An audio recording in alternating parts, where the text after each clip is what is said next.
Minority women represent a mere 4% of Yale's tenured faculty. The school is approaching the end of a 5-year initiative to increase faculty diversity. Last month, administrators and faculty, including President-elect Salovey, convened for a panel to discuss the lack of faculty diversity at Yale.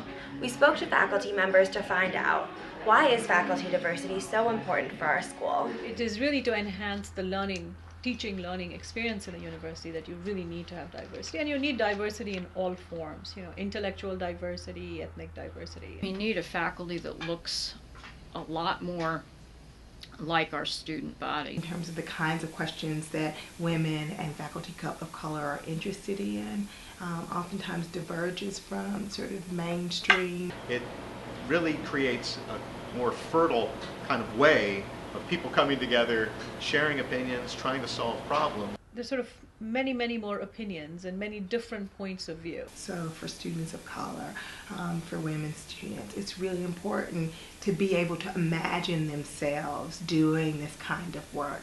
Having a diverse student body, diverse faculty, makes it a much more comfortable place, climate-wise. So there are these sort of issues of comfort and climate so that everyone feels like they belong.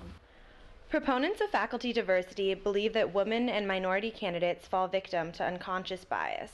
They dismiss the notion that deliberately trying to increase faculty diversity will come at the cost of qualified white male candidates. We all have these stereotypes that are imprinted on us. And so when we have to make decisions and we have to evaluate people, these biases interfere. Women are just not given the benefit of the doubt. I think it's just not constructive to think that, qualified white men are going to suffer at the expense of women. It is not a compromise, it is not sacrificing excellence in any way.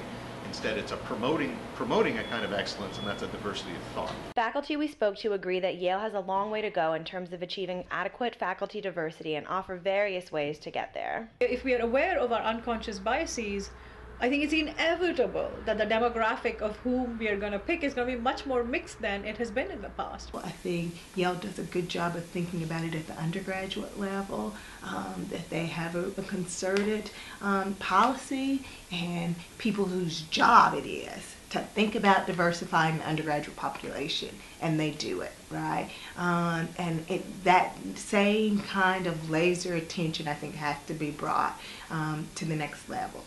I think we need to be much more aggressive in recruiting.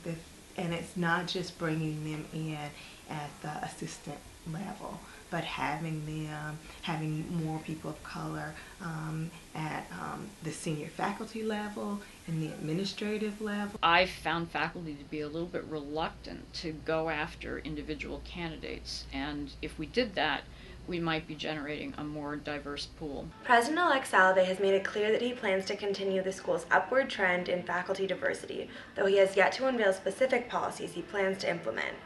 Just how high of a priority will faculty diversity be during his presidency? Only time will tell. This has been Catherine Wang reporting for YTV. Back to you.